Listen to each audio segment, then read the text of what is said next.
यहाँ गोस्वामी जी ने इतना समझाया है कि क्या काम का वो जीवन जिसमें हम लोग भगवान की ओर नहीं बढ़े। राजा महाराजाओं को भी कहा है, झूमत द्वार अनेक मतंग जंजीर जुड़े मद अंबु चुवाते तीखे तुरंग मनोगति चंचल पौनहु के गुणते बढ़ी जाते भीतर चंद्रमुखी अवलोकति बाहर भूप खड़े न समाते ऐसे भये तो कहाँ तुलसी जो पे जानकी नाथ के रंगन राते जानकी नाथ के रंगन राते झूमत द्वार अनेक मतंग कि द्वार पे हाथी घोड़े हैं, जंजीर जुड़े मद अंबु चुवाते उनके यहां हाथियों के मद बह रहा है, तीखे तुरंग मनोगति चंचल और घोड़े हवा के समान चलते हैं, भीतर चंद्रमुखी अवलोकति भीतर तुम्हारी पत्नी है, दूसरे सामंत राजा हैं। पर गोस्वामी जी कहते हैं कि अगर ऐसे हो और भगवान से प्रेम नहीं किया तो कोई काम के नहीं। रसखान ने भी कहा है, सोई है गंवार जेहि कीनो नहीं प्यार यार से ओ दरबार नहीं नंद के कुमार को कंचन के महलन दीठ ठहरात नहीं सदा दीपमाला लाल रतन उजारे सो और प्रभुताई तव कहाँ लो बखानो प्रतिहारी न की भीर द्वार टरत न टारे सो। क्या कहते हैं रसखान कि बहुत बड़े बड़े सुंदर महल ऐसे हैं, कंचन के महलन दीठ ठहरात नहीं की आंख नहीं टिकती ऐसा रंग किया है। और क्या इसी के अंदर तो हम अपना समय बर्बाद करते हैं, अपने को संवारने में और अपने को मकान को संवारने में ये वो। तो रसखान क्या कहता, कृष्ण प्रेम में उन्मत्त हुआ कि कंचन के महलन दीठ ठहरात नाही सदा दीप माला लाल रतन उजारे सो। इतने दीपक लगा रखे हैं क्या पूछो, जैसे रत्न है उस मकान में। ट्यूब लाइट अलग है, बेड लाइट अलग है, डिम लाइट अलग है, बड़ी लाइट अलग है, सोए सोए बंद कर दो वो लाइट अलग है। और क्या कहा, गंगा जी में नहाय मुकता हल लुटाए वेद 20 बार गाय ध्यान कीनो सरकारे सो। बहुत बड़ा दान धर्म भी किया है। पर रसखान कह रहा है ऐसे ही भय तो कहां कीनो रस खान। इतने में क्या रखा है, जो पे चित्त देना कीनी प्रीति पीत पटवारे से। मन दे करके पीतांबरधारी कृष्ण से प्रेम नहीं किया तो कुछ नहीं किया। अगर इस जीवन के अंदर आकर के राम की तरफ गति नहीं हुई तो देखो, पहले हाथी घोड़े थे, आजकल ये गाड़ियां हाथी हैं और स्कूटर घोड़े हैं। ये गरजते हुए सरसराते सन्नाटे से चलते हुए भी हमारे कुछ नहीं है। भगवत प्रेम है, भगवान की बात सुनते हैं, समझते हैं, ध्यान लगाते हैं, तब तो ठीक है, नहीं तो ये कुछ काम का नहीं। गोस्वामी जी ने कहा है, नान्या स्पृहा रघुपते हृदये स्म दिए सत्यम वदामि च भवान अखिलांतरात्मा। नान्या स्पृहा, नान्या स्पृहा। उस देश के हो हम जिसमें गोस्वामी जी जैसे व्यक्तियों ने भगवान को हमारे सामने यूं दिखा दिया। और कहीं नहीं सुख है तो ईश्वर दर्शन में है। जो सुख पाया राम भजन में वो सुख नाय अमीरी में। मन लाग्यो मेरो राम फकीरी में। भली बुरी सबकी सुन लीजे, भली बुरी सबकी सुन लीजे। कर गुजरान गरीबी में मन लाग्यो मेरो राम फकीरी में। हमारे आचार्यों ने भी कहा है कि ये शरीर मानव इसलिए नहीं है कि इसको नष्ट कर दो। क्या कहा है? यन्मूर्ध्नि में श्रुति शिरस्सु च भाति यस्मिन् अस्मन् मनोरथ पथः सकल समेति स्तोष्यामि नः कुलधनं कुलदैवतं तत् पादारविन्दमरविन्द विलोचनस्य। एक वैष्णव से पूछा एक व्यक्ति ने कि आप क्या कर रहे हो सुबह सुबह? वो भगवान के चरणों का चिंतन कर रहा था, भगवान के दंडकारण्य के अंदर प्रवेश की लीला को सोच रहा था।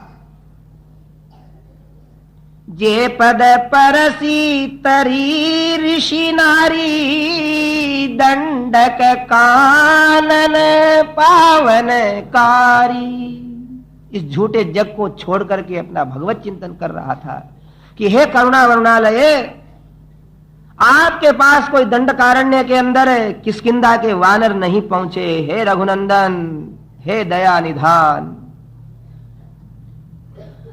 आपने असंख्य असंख्य कोटि कोटि करोड़ों करोड़ों अरबों अरबों उन वानरों को अपना दास बना लिया है। भगवान की करुणा देखो कि एक भी वानर अयोध्या नहीं आया, पर स्वयं जाकर के उनको दर्शन दे रहे हैं। हनुमान जी के मिलन का प्रसंग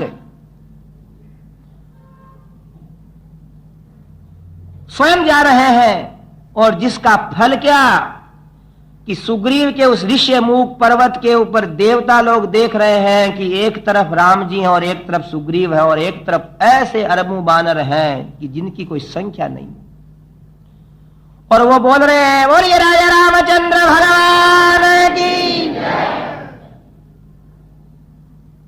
और राम जी के चरणों के पास आकर के चरण छू करके जा रहे हैं, बोल रहे हैं श्रीमन नारायण चरणौ शरणम प्रपद्ये श्रीमते नारायणाय नमः। तब शिवादिक सोचते हैं कि अरे मनुष्यों को नहीं, इन प्राणियों को कृतार्थ करने के लिए, वनवासियों को कृतार्थ करने के लिए ये वन के लिए आए हैं। ध्येयं सदा परिभवग्नम भीष्ट दोहम तीर्थास्पदम शिव विरिंचि नुतम शरण्यम। ध्येयं सदा परिभवग्नम भीष्ट दोहम तीर्थास्पदम शिव विरंचि नुतम नुतम शरण्यम।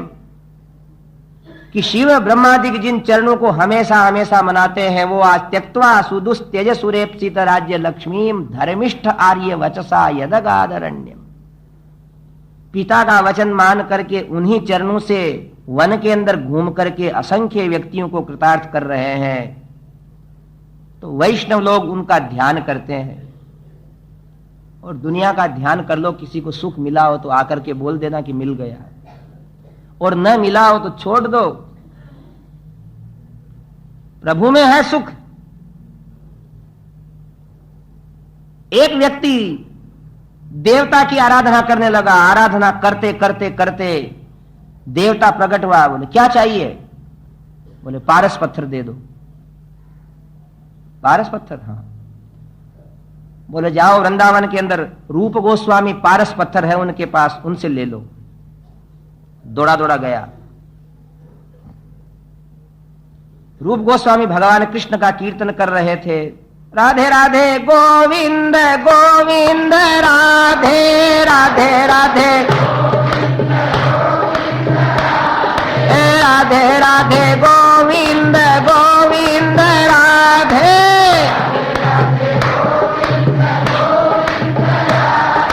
राधे राधे गोविंद गोविंद राधे राधे राधे राधे गोविंद गोविंद राधे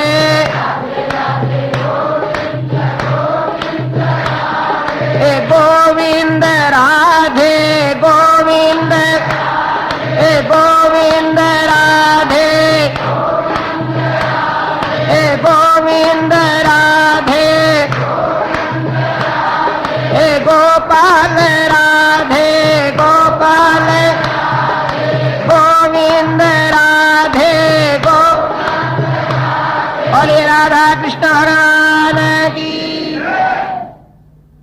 बहुत देर बाद वो रुके, आगंतुक से पूछा कब से आया? बोले बहुत देर से आया हूं।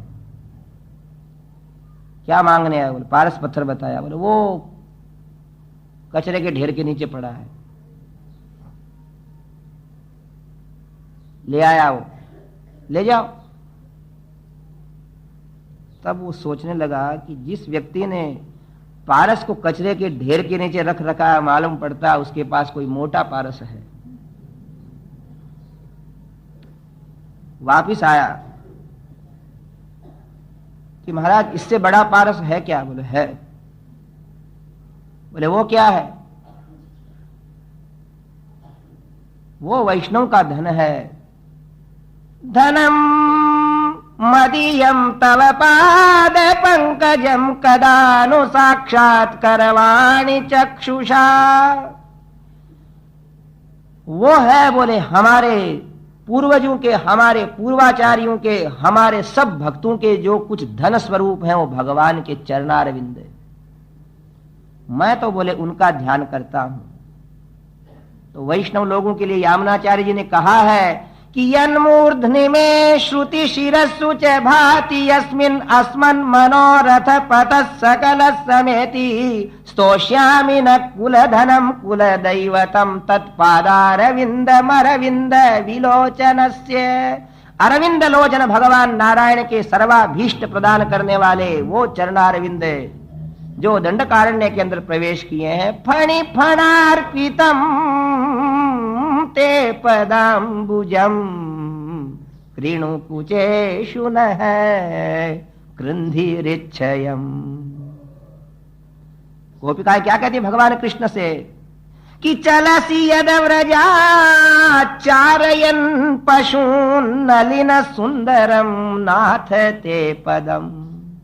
हे कृष्ण, हमारे तो हृदय के अंदर वो चरणारविंद बसे हैं जिनको आप नागराज के, काली नाग के शेष के ऊपर कितने बार घुमा घुमा करके नृत्य करते समय हमको दर्शन कराया है।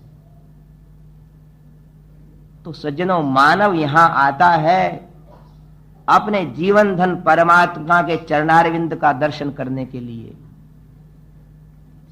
मीरा जैसी साध्वी ने कह दिया है कि वो सबसे सुंदर है। कोई कहे महंगो, कोई कहे सूंघो, लियो है तराजू में तोले, मायरी मैंने लियो रे गोविंदा को मोल। एक दर्थ है, ये निश्चय रखो। बहुत भक्तों ने बताया है कि जीवन धन अगर है, पायो जी मैंने राम रतन धन पायो, कहा है न मीरा ने। इससे बढ़कर कोई नहीं।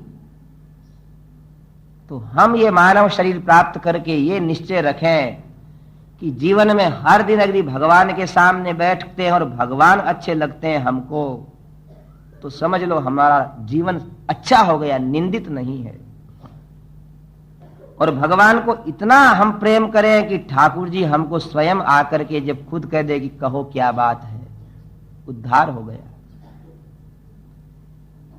उनके बिना नहीं जीना। गोस्वामी जी ने रो करके कहा है कि ही फाट हूं, वो हृदय फट जाए, वो नेत्र फूट जावे, फूटे हूं नयन, जरा हूं सो तन के ही काम, कल मरता आज शरीर समाप्त हो जाए, द्रव ही स्रव ही पुल कहीं नहीं, तुलसी सुमिरत राम। एक कथा में एक व्यक्ति सुन रहा था, भगवान के गुणानुवाद सुनते सुनते सबको आंसू आ रहे थे, उसको आंसू नहीं आए। नहीं आए तो दूसरे दिन आकर के मिर्च लेकर के आंख में लगाने लगा। ध्यान देना हो। पूछा कथावाचक ने क्या कर रहे हो? बोले महाराज न जाने कितने जन्म का पापी निष्ठुर हूं, मेरे को प्रभु प्रेम पैदा नहीं होता है, इसलिए मैं आंखों को नष्ट कर लूंगा, या तुम्हारे राम जी से मेरे ऊपर दया करवा दो। एकम मंद मोह बस कुटिल हृदय ज्ञान, पुनि प्रभु मोह बिसारे हूं, दया सिंधु भगवान। और भगवान ने कृपा करी और उसके ऊपर प्रेम छा गया और वो जो नहीं रो रहा था वो रोने लगा। छके रहे दिन रैन। प्रभु का आनंद वो है कि जिसको कुछ नहीं चाहिए, फिर घोषणा करके वो आदमी कहता है कि मैं सबसे बड़ा धनी हूं, सबसे बड़ा राजा हूं, शाहनशाह का शाहनशाह हूं, बादशाहों का बादशाह हूं, मुझे कुछ नहीं चाहिए। जो सुख मिलता राम भजन में, वो सुख नाही अमीरी में, मन लाग्यो मेरो राम फकीरी में। एक एक उनको भगवान की लीला अमृत लगती है। मीरा ने कहा है, कनक कटोरो इमरत भरियो, कनक कटोरो इमरत भरियो, पीवत को इमरत भरियो, पीवत कौन नटे, मेरो तो मन राम ही राम रटे, राम ही राम रटे। इसलिए वाल्मीकि ने तो 32 अक्षरों में कह दिया। करते रहो भाष्य कितना ही इसका।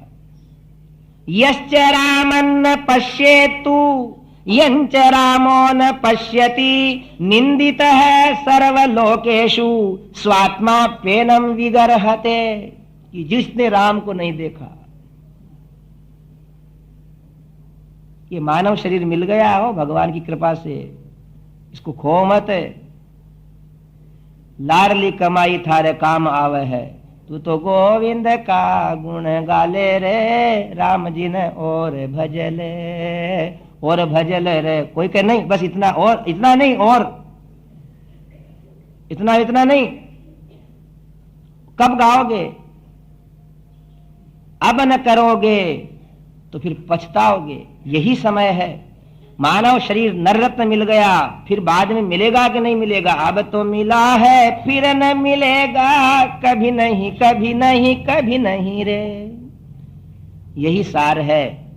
वाल्मीकि ने इसीलिए ऐसी बात कही है, गुप्त रूप में कही है। देखो श्रीमद् वाल्मीकि रामायण में ऐसे कहीं कहीं भक्ति को इतने सरल शब्दों में कहा है कि भगवान कृपा करते हैं जब वो समझ में आती है। यश्च रामन न पश्येतु, जो जीवन में राम को नहीं देखता है। यम च रामो न पश्यति, और जब तक उसके भजन से द्रवीभूत होकर के राम उसको नहीं देखते हैं। निंदित है सर्वलोकेषु, उसकी 14 भुवन में सब जगह निंदा है। स्वात्मा पेनम विगर्हते, और उसका जीव उसको धिक्कार करता है। और जो राम को देख लेता है तो कहते हैं कि जब वो जाता है तो सारे के सारे सूर्य चंद्रादिक वरुण यम लोकों के अंदर उसकी जय जयकार होती है। देवता लोग उसको कहते हैं कि आपका सत्कार है यहाँ, तेनैव धन्य है पुमान, वो योग्य है। ऐसे भगवान राम पहुंचे। सददर्शासने रामो विषण्णं पितरं शुभे, कैकेय्या सहितं दीनं मुखेन परिशुष्यता।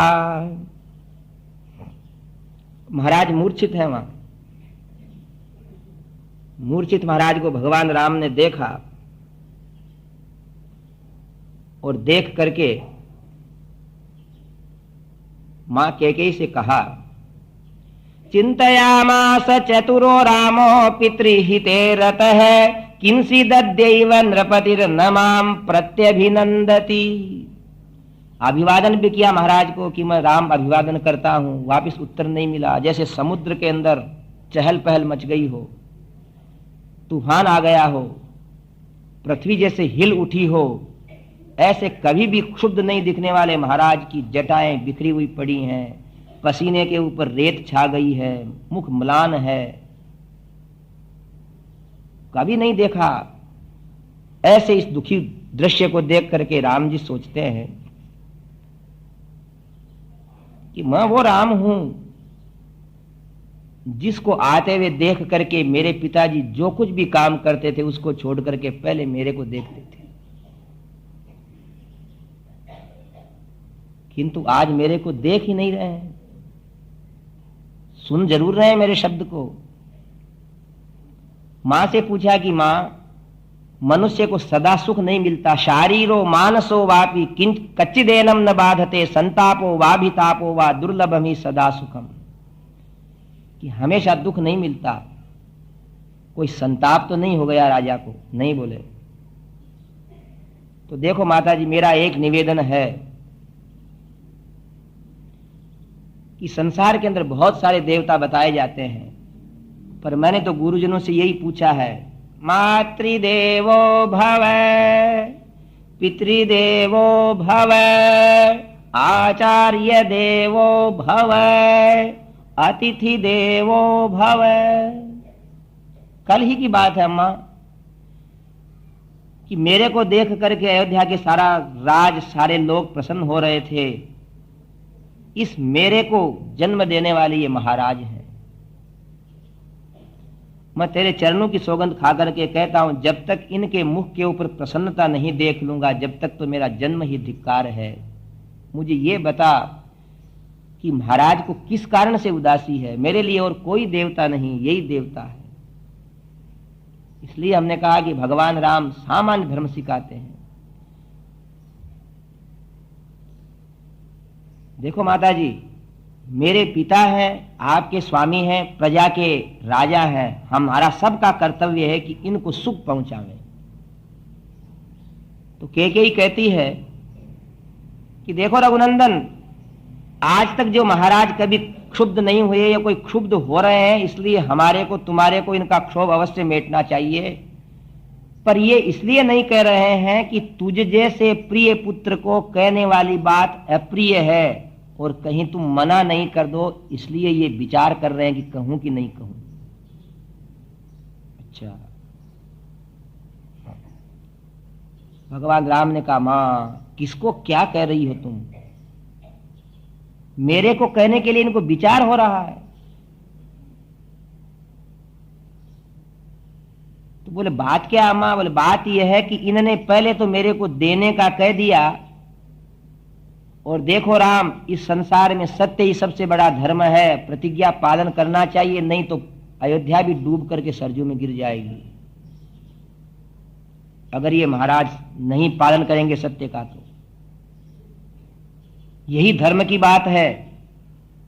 यदि तद वक्ष्यते राजा शुभम वा यदि वा शुभम, करिष्यामि ततः सर्वाम आख्यास्यामि पुनस्त्वहम। और रघुनंदन, और सुन लो कि ये राजा जो बात कहें वो शुभ होवे चाहे अशुभ, यदि आप वो कर लोगे तब तो इन ये नहीं कहेंगे तो भी मैं कह दूंगी। ये बताओ कि वो बात मानी जाएगी कि नहीं मानी जाएगी।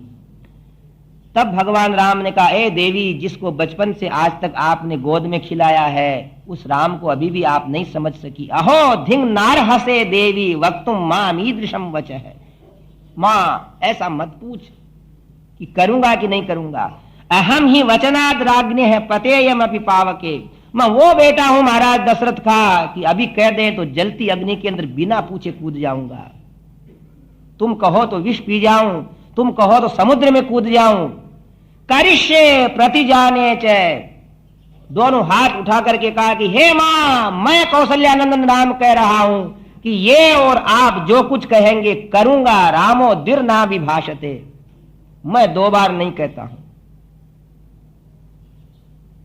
मेरे प्रति आपको इतनी शंका हो गई, ये क्यों हो गई? कब मैंने आपकी बात नहीं मानी? कह करके रो पड़े कि जननी बता।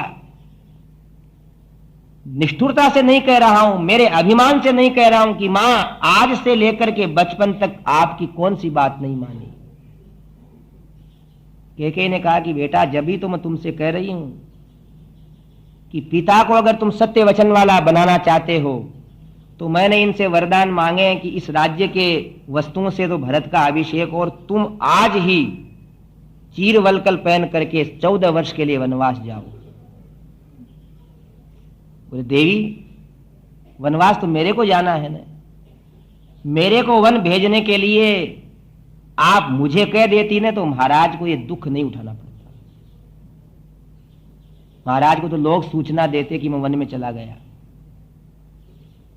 और इस समय महाराज दशरथ ने आंखें खोली और कुछ बोल नहीं सके, रो पड़े वहां। तदप्रियममित्रघ्नो वचनं मरणोपमं श्रुत्वा न विव्यथे रामः कैकेयीं चेदमब्रवीत्। कहा कि मां, महाराज मेरे को खुद ये नहीं कह रहे हैं, इनको खुद को भी कह देना चाहिए, इसमें क्या विचार करना था। आप तो ये कहती हो मैं सीता को, राज्य को, धन धान्य को, सबको त्यागने के लिए तत्पर हूं, और भरत को राज्य मिल रहा है, इसमें तो मेरे को और ज्यादा प्रसन्नता है। देवी, पिताजी कहें या न कहें, ना हम अर्थ परो देवी लोकमावस्तु मुत्सहे विद्धि माम ऋषिभिस्तुल्यम विमलम धर्ममास्तितम। मैं कभी भी स्वार्थी नहीं हूं, मेरे जीवन में स्वार्थ आ नहीं सकता। आपने बड़ी दया की कि जो जीवन सैकड़ों वर्ष के बाद वनवास का देखने को मिलता, भाग्य से मेरे को आज मिल रहा है। मैं मेरी मां कौशल्या और मेरी धर्मपत्नी सीता से पूछ करके, उनको समझा करके वापिस आता हूं, पिताजी से आज्ञा लेकर के, और मैं जा रहा हूं। अभी तक तो किसी को मालूम नहीं था, अब सारी बात सुमंत्र ने सुन ली और चारों तरफ लोगों ने कहा क्या होने वाला है। इतने में किसी ने कह दिया कि आज इस अयोध्या के सम्राट महाराज दशरथ के अंदर भूत प्रेत बोल रहे हैं। अरे प्रजाजनों, अयोध्या के अंदर कोई पालन करने वाला नहीं रहा है। एक बुढ़े आदमी ने कहा, अरे क्या सुन रहा हूं। एक युवक ने कहा कि ए बाबा, नदी किनारे से तुमको लकड़ी पकड़ करके उठाने वाले जगत प्रिय राम को महाराज दशरथ वनवास भेज रहे हैं। बूढ़ा ऐसा रोने लगा कि अयोध्या रो पड़ी।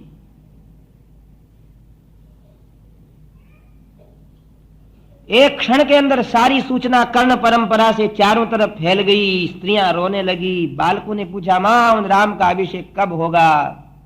बोले बेटा, हमारे इतने पुण्य नहीं किए हुए कि हम राम का अभिषेक करेंगे। सुना है कि वो हमारे सर्वप्रिय राम आज वन में जाएंगे। इधर महाराज दशरथ के महल से श्री राम उतरे तो सामने सारे वो अभिषेक के पात्र पड़े हुए थे, भरे हुए थे।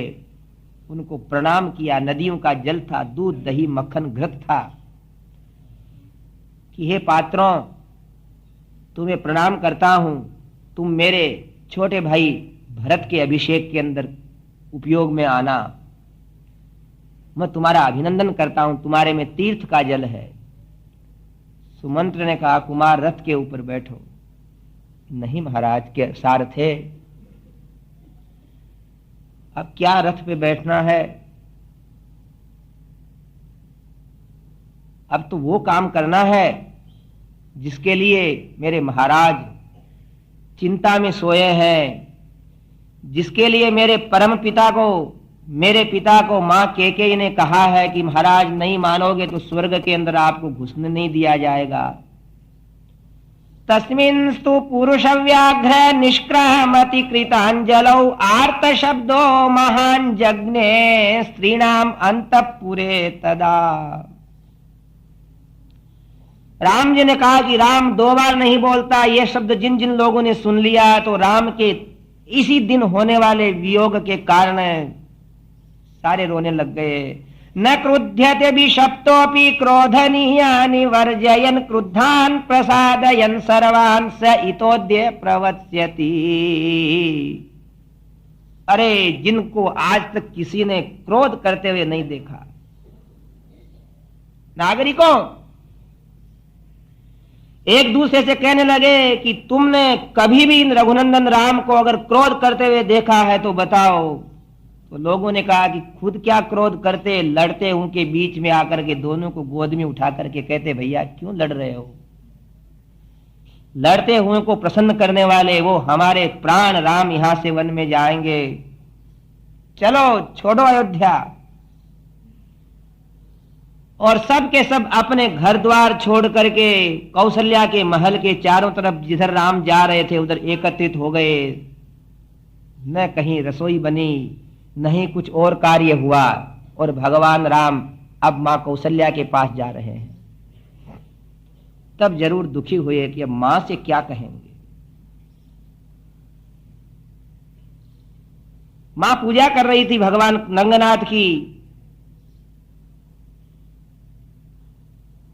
जले विष्णु स्थले विष्णु विष्णु पर्वत मस्तके ज्वाल कवाल मुखे विष्णु सर्वं विष्णुमयं जगत सशंख चक्रम सकिरीट कुंडलम सपीत वस्त्रम सरसीरुहे क्षणम सहार वक्षस्थल कौस्तुभश्रियम नमामि विष्णुं शिरसा चतुर्भुजम। पूजा करके भगवान को नैवेद्य चढ़ाने के लिए उनने बहुत सुंदर बना हुआ भोग आगे रख करके तुलसी छोड़ी, जब तक राम दिख गए उनको आए हुए। भगवान राम आगे पहुंचे, प्रणाम किया और मां ने उनको आसन दिया कि बेटा इस मखमल के आसन पे बैठ जा। सत्य प्रतिज्ञम पितरम राजानम पश्य राघव अद्यैव त्वां स धर्मात्मा यौवराज्येभिषेक्ष्यति। बेटा, महाराज दशरथ सत्य प्रतिज्ञा वाले बने, जिनने कल घोषणा की थी तुम्हारे को आज युवराज बनाने की, वो कार्य पूरा होए। और बोले कि अब इस मां को क्या कहेंगे, बेटा बैठता क्यों नहीं। इतने में राम कहने लगे, या यचिंतितम तदिह दूरतरम प्रयाति यचेतसापि न कृतम तदिहाभ्युपैति। कि मां, यचिंतितम तदिह दूरतरम प्रयाति, जो तुमने हमने सब सोच रखा था वो चीज दूर चली गई और कौशल्या घबराई। यचेतसापि न कृतम तदिहाभ्युपैति, जिसको कभी नहीं सोचा था मां, वो बात आ गई है। प्रातर भवामि वसुधाधिप चक्रवर्ती, मैं राजा होऊंगा ये सुन रहे थे। सोहम व्रजामि विपिने जटिलस तपस्वी, वो मैं जटावल्कल पहन करके मां वन में जा रहा हूं। परशु से काटी हुई शाल की लकड़ी के समान कौशल्या गिर गई और भगवान राम लक्ष्मण ने उनको उठाया। बेटा तू क्या कह रहा है। माता जी, आप राम की मां हो, आप बैठिए।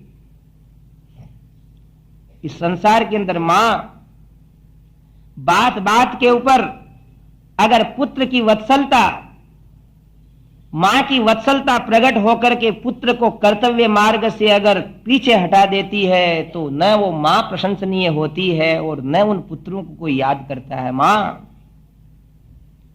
तू राम की जननी है, तेरे ही धर्म की पालन करने की शक्ति से मुझ में धर्म पालन करने की शक्ति आई है। महाराज हमारे सब कुछ है, और उन्होंने मेरे को 14 वर्ष वन जाने की बात यद्यपि कैकेयी के कहने से कही है, किंतु मेरा कर्तव्य है। और कौशल्या रुदन करने लगी कि बेटा तुम बोले मत, कुछ ऐसे शब्द कहती है कौशल्या जी की मैं जानती थी आज तक महाराज दशरथ के यहां मुझे हमेशा संकोच में रहना पड़ा। कैकेयी का ही सम्मान, कैकेयी की प्रतिष्ठा, किंतु मैंने कभी दुख नहीं किया। हमारे पति हैं, जैसी इच्छा वैसा करें। तेरे जन्म से रघुनंदन मेरे को उत्साह मिला और विधाता ने तुझ जैसे पुत्र को दे करके मेरे भाग्य में तेरे वियोग को लिख करके मेरे को मार दिया है। पृथ्वी फटे मैं उसमें चली जाऊं, या तो तुम उत्पन्न नहीं होता तो अच्छा। एक ही दुख रहता कि मेरे बेटा नहीं है, किंतु तुझ जैसे बेटे को जन्म लेकर के कौन निष्ठुर मां होगी जो अपने मुख से कहेगी कि बेटा वन में चले जाओ। और यदि तुम्हारे पिता ने कहा है तो मैं तुम्हारी मां हूं, मेरे 100 उपकार ज्यादा पिता की अपेक्षा, मैं कहती हूं तुम मत जाओ। सैकड़ों सेवक सेवा में तत्पर हैं, सैकड़ों सेवक है जिनका जन्म महाराज दशरथ से हुआ है, जिनकी मां सुमित्रा है, जिनका रंग गोरा है, कोमलता ऐसी कि कमल भी जिसके सामने लजाता है। और क्या है? पंचवटी की छाया में है सुंदर पर्ण कुटीर बना, जिसके सम्मुख स्वच्छ शिला पर धीर वीर निर्भीक मना। जाग रहा यह कौन धनुर्धर, जबकि भुवन भर सोता है। संसार जिस समय नींद लेता है उस समय एक दिन नहीं 14 वर्ष तक भगवान राम की कुटी के सामने निर्निमेष नेत्रों से पहरे देने वाले कोई व्यक्ति हुए हैं तो वो सुमित्रा नंदन लक्ष्मण है, जिनको देख करके सब लोग चकित हो जाते। ऐसे सेवक भोगी कुसुमायुध योगी सा बना दृष्टिगत होता है। भगवान राम भी कभी कभी बीच के अंदर उठ करके आकर के देखते चुपचाप लक्ष्मण को, और सीता के पास आकर रोने लग जाते कि सीता, किसी का भी कर्ज चुकाया जा सकता पर सुमित्रा नंदन लक्ष्मण के ऋण को हम कभी नहीं चुका सकते, जिसने हमारे लिए क्या नहीं छोड़ा। न देवलोकाक्रमणं नामरत्वमहं रणे ऐश्वर्यं चापि लोकानां कामयेन त्वां विना। मैं रघुनंदन या नहीं रह सकता, पांव छोड़े ही नहीं। हां भर ली भगवान राम ने कि लक्ष्मण चलो। दक्षिणे लक्ष्मणो यस्य वामे च जनकात्मजा पुरतो मारुतिर्यस्य तं वंदे रघुनंदनम। अब तीनों अपने राजप्रासाद से निकलने के लिए विचार कर रहे हैं। इतने में भगवान राम लक्ष्मण से कहते हैं, लक्ष्मण है बाहर देख के आओ, अपने राजप्रासाद के बाहर क्या हो रहा है। लक्ष्मण ने जाकर के कहा कि महाराज रो रहे हैं सब लोग। आगे ही आगे कौन है? कहा कि हजारों ब्राह्मण हैं, हजारों छात्रावासों के विद्यार्थी हैं। इसको कहते हैं कि हंसते हंसते सारे दुखपूर्ण कार्य भी कर लेना। तब कहते हैं कि देख लक्ष्मण, आज मेरा राज्याभिषेक होने वाला था, इसलिए हजारों ब्राह्मण और वेद पाठशालाओं के हजारों छात्र हमारे यहां आज दान की इच्छा से आए हुए हैं कि वहां बहुत बड़ी हमें पुरस्कार की सामग्री मिलेगी। औदार्य था भगवान राम में। कौशल्या ऐसी उदार थी कि जिसके यहां कोई भी कार्य बिना बहुत विशेष पुरस्कार बांटे बिना संपन्न नहीं होता था, देती रहती थी। तो भगवान राम लक्ष्मण से कहते हैं कि लक्ष्मण आज ऐसा कार्य करो कुछ कि हमारी मां हमारे वनवास के दुख से दुखी हो रही है, वो हमारे किसी स्वभाव से प्रसन्न हो जावे।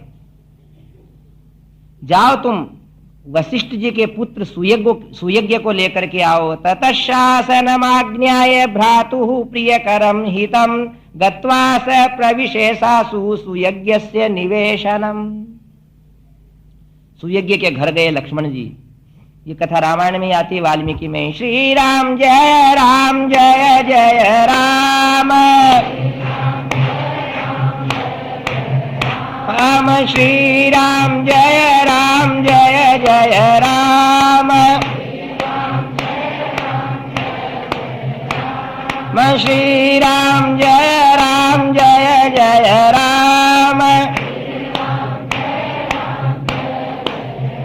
राम श्री राम जय जय राम, राम सीताराम जय सीताराम, राम सीताराम जय सीताराम,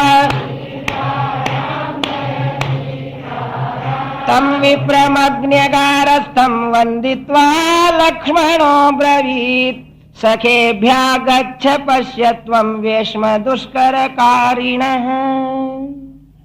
अब वशिष्ठ जी के पुत्र के घर गए। क्या कर रहे हैं वो? मध्याह्न का समय होने वाला है, संध्या पूजन कर रहे हैं। देखो, अपमाना तपोवृद्धि सम्मानाच्च तपक्षय पूजितश्चाद्रित विप्रह दुग्धा गौरी व गच्छति। ब्राह्मणों के विषय की बात है कि इनका कोई अपमान कर दे तो ये लोग समझे कि हमारा तप बढ़ रहा है, और अगर इनके कोई ज्यादा हाथ जोड़ते हैं, चरण छूते हैं, तो सीधी सच्ची बात है कि उनका तप खर्च हो रहा है। पूजितश्चाद्रित विप्रह दुग्धा गौरी व गच्छति। पूजा जिसकी हो जाती है वो ब्राह्मण दूही हुई गाय के समान हो जाता है, खाली हो जाता है। क्योंकि जो कोई प्रणाम दंडवत करेगा, गदगद होकर श्रद्धा से झुकेगा, उसको देना पड़ेगा। आशीर्वाद मुख से अपने आप निश्चित होकर के अगले की समस्याओं को सुलझाने का निदान बनता है। क्या लिखा है ब्राह्मणों के लिए? पुनराप्यायते धेनुः सजलैः सतरणैरिव। जैसे गाय फिर सुबह वापस दूध देने के बाद घास और जल पीती है, खाती है, तो शाम को फिर दूध दे देती है। पुनराप्यायते विप्रः तथा होमश्च। पुनराप्यायते धेनु सजलैः सतरणैर्यथा पुनराप्यायते विप्रः एवं जपैश्च होमश्च पुनराप्यायते द्विजः। वैसे ही जप और हवन इत्यादि करने से ब्राह्मण फिर परिपुष्ट हो जाता है। अतः आज्ञा है लोगों को भी कि प्रातः काल, मध्याह्न में, सायंकाल पूजा करने वाले ब्राह्मणों को बातों में मत लगाओ, नहीं तो तुम्हारा क्या भला करेगा वो। उनको भजन करने दो। ऐसी उक्ति भी है, आप लोग भी याद रखना, कि जब कोई ब्राह्मण माला फेरता रहे, पूजा करता रहे, जप करता रहे, उस समय या तो उसके पास धोख देने ही मत जाओ, और धोख देते हो तो जल्दी वहां से देकर आगे बढ़ जाओ, नहीं तो तुम तुम्हारा काम भी खोटी करोगे और उसको भी बाधा पहुंचाओगे। ऐसे वशिष्ठ जी के पुत्र सुयज्ञ जब भजन कर रहे थे, ब्राह्मण का तप ही धन है, भजन ही उनका सर्वोत्तम अलंकार है। थोड़ी देर बैठे और वशिष्ठ जी के पुत्र सुयज्ञ ने जब द्वार खोला, लक्ष्मण को देखा, क्या बात है कुमार। इतने में भगवान राम के उस व्रत की याद करके लक्ष्मण को बहुत विचार होता था कि गंधर्व, राक्षस, यक्ष, असुर जिनके सामने एक क्षण नहीं रुक सकते, पर पिता की आज्ञा मानने के लिए जो वन में जाने को तैयार हैं, कहा हे गुरुपुत्र, उस महान क्लिष्ट कर्म को करने वाले भगवान राम ने आपको वहां बुलाया है, मेरे को प्रार्थना करने भेजा है।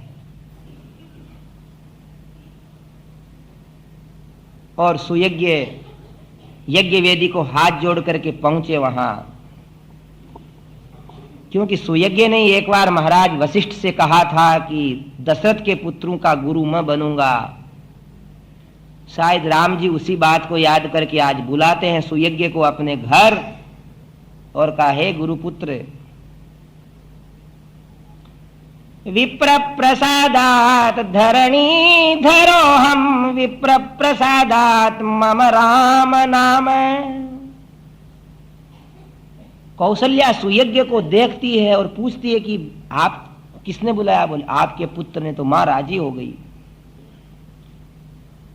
कि मेरे बेटों के अंदर मेरे गुण सब के सब आए हैं, और अपने पहनने के जितने भी सुवर्ण के अलंकार हैं जानकी के पास और भगवान राम के पास, लक्ष्मण के पास, सब के सब सुयज्ञ के घर भेज दिए कि हम वन में जा रहे हैं, वहां सोना चांदी पहन के थोड़ा जाएंगे, यहां पड़ा पड़ा क्या करेगा, आप ले जाओ। अब द्वार खोल दिया और समस्त ब्राह्मणों से प्रार्थना की कि हमारे लिए वन में रहना और राज में राज्य करना एक ही बात है। आप सब लोग क्रमशः आए यहाँ और हमें आशीर्वाद देते हुए अपने अपनी अभिलषित वस्तुएं लेकर के जावें। अगस्त्यम कौशिकम चैव ताउभौ ब्राह्मणोत्तमौ अर्चयाहूय सौमित्रे रत्नै सस्य मिवाम्बुभिः। लक्ष्मण उनका कार्यभाल देख रहे हैं तो क्या कहते हैं लक्ष्मण से कि लक्ष्मण, इस प्रकार देव कि जैसे फसल के अंदर बहुत गड़गड़ाहट करके इंद्रदेव वृष्टि करते हैं और वहां पानी के नाले चलने लग जाते हैं, ऐसे ही लेने वालों को ये हो जाए कि हम धन रखेंगे कहां। ऐसा मत करना कि इतने से क्या होगा। श्री राम जय जय राम, राम श्री राम जय जय राम, राम श्री